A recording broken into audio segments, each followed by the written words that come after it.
father, being a very highly respected member of the society, reported to the police, and that saved him. Because when you report, make sure it's documented. You have to be alive first to be a father to him. Exactly. You were alive. You had, you were alive, fully alive. You know, got our mother pregnant, and the boy is up there now, an adult, and he wants to kill you. Please don't allow yourself to be killed. They are fathers.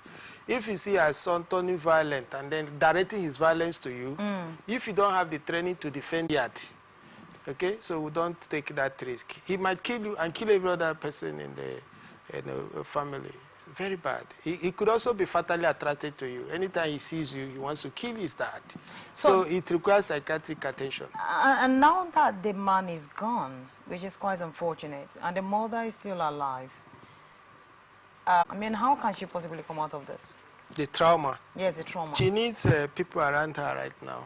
If she has other children, she can take solace in that fact, because that kind of child should no longer be counted as one of. You have to be on the watch out. You don't spare the word and spoil the child. You should be able to know when there are changes, so that, like Dr. Weke said, you need to be able to save your child. You need to be alive to be a father, and also to be a mother, so that you will not have this kind of issues that just happen now. And now the next one is on finance. Central Bank of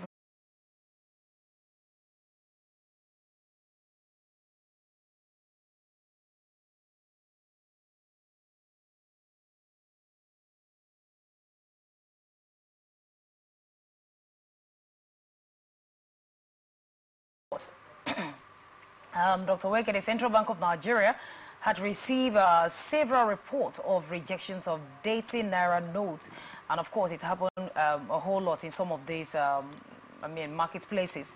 And moving forward, the Central Bank of Nigeria shall not hesitate to apply strictly. Like, I have a dating naira note, I'm taking it to a supermarket. Do this apart from of course the bank director will not definitely go to report. I already have my excuse me. Sorry.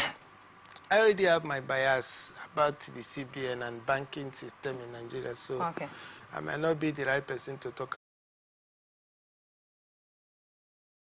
As high as 30%. So people can about getting to bank and not having enough money at ATM and all of those. Don't you think that is as a result of bank rejection of naira notes? Because they are saying that, I don't know, I know someone that has gone to bank before, and okay, it was in a particular place you wanted to buy something, and they said, no, we can't take this money because they don't longer take it in bank. And if you see heap of money, looking at how Nigerians mishandle money, and you are talking about dollar, if you're going to exchange dollar, I've not seen, I don't know if there are, where you see someone squeeze dollar and put in a pocket. I haven't seen it. I always see them make sure that the dollar is straight, and then they put it in their wallet. But naira is not being handled like that. So don't you think that the lack of money is as a result? The MDs, let them disclose everything to us. Because, you know, from time immemorial, banks do not reject any kind of currency, provided it's a legal tender and it's not a counterfeit. I don't know if I can... No, they should tell us this new thing that is happening. These CBN people should tell us at which point they... Because bank is a highly regulated organization. Oh, okay. No banker can come and say what I'm saying here. You don't talk.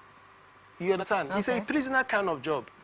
Now, let's ask CBN, who are public servants that should talk on behalf of banks, to tell us at which point these banks stopped taking this dating naira notes. Okay, you have not heard of this complaint, and you haven't encountered... I know. What I'm telling you is that these banks now, before now, growing up, you go to bank, any amount you have, you deposit. Nobody asks you, this one is mutilated or whatever. Yes. There is a section for mutilated or dirty notes, which they send back to CBN to collect new notes. That is the norm.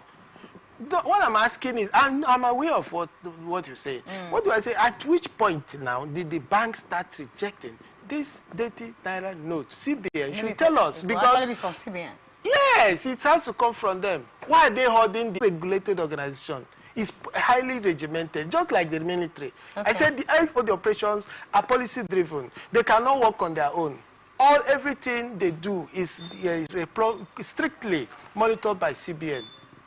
Another first, I don't know, it's terrible. You go to what do you call it, the bank to draw 20,000 naira. Somebody is telling you what is available is 5,000, right?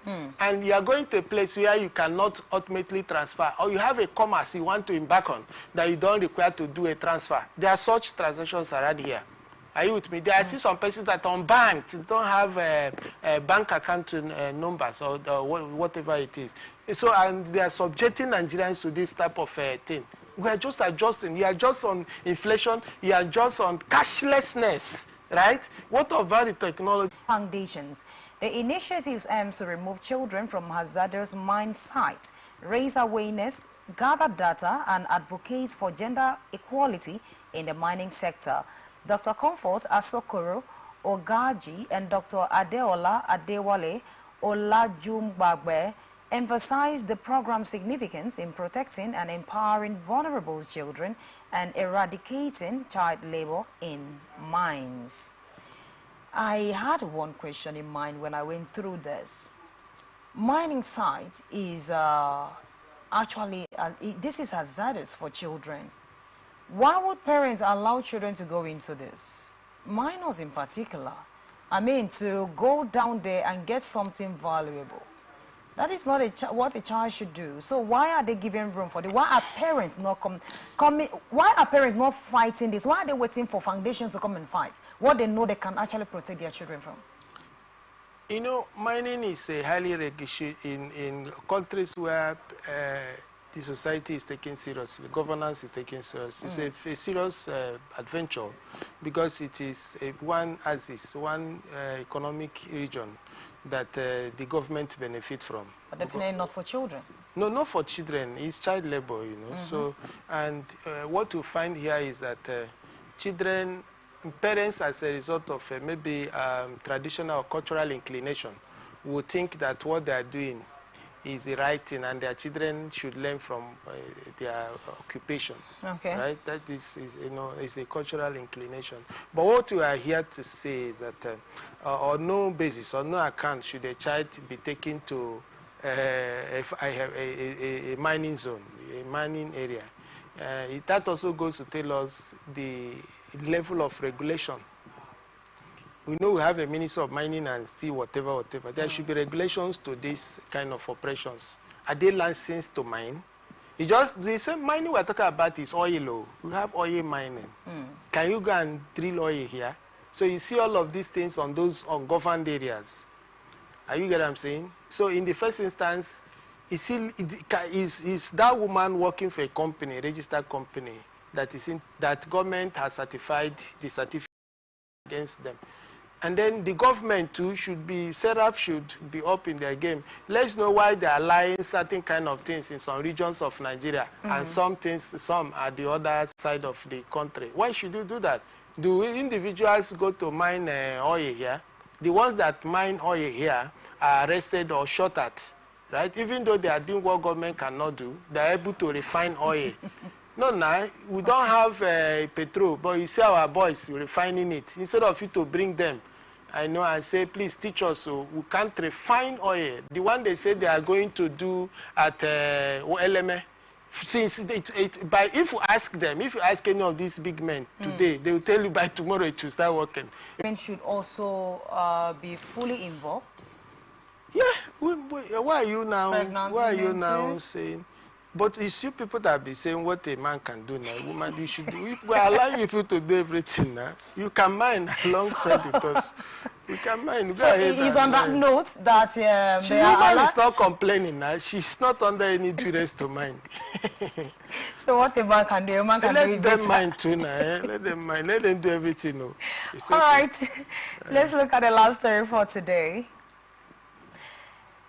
Chief Magistrate Bolale Osusami of Oba Magistrate Court has ordered scandal of Wisdom Schools and her two children, Okiso Pregwe and Okerie Ikinikbi Kini, in Kikiri Correctional Center. The first charge is for allegedly torturing a 10-year-old pupil. The police prosecutors stated that the defendants flogged the boy, causing injuries and obstructed a police investigation. They pleaded not guilty but were granted bail of 200,000 each. The magistrate emphasized the Lagos State government's zero tolerance for child abuse. Okay. I remember the last time I talked about this school, it was discipline in school, it was still with you. Why would a proprietress that's supposed to, we believe that on their table is where all the complaints supposed to end, no matter how a child is stubborn to teacher or a teacher trying to malhandle a child, the issue is supposed to end on the proprietress table. But rather in the question, she is the one with her children carrying out these menace. What do you think? And how should this be handled? Well, any form of a teacher, the head teacher now, or the school owner, Yes. You see, we have a fundamental problem in countries that intend to go front. I mean, that intend to have a future. There are certain sectors you owe the child duty of care. At any point in time, a parent brings his child to the school. That parent relinquishes that child in trust to you, and you are not expected to manhandle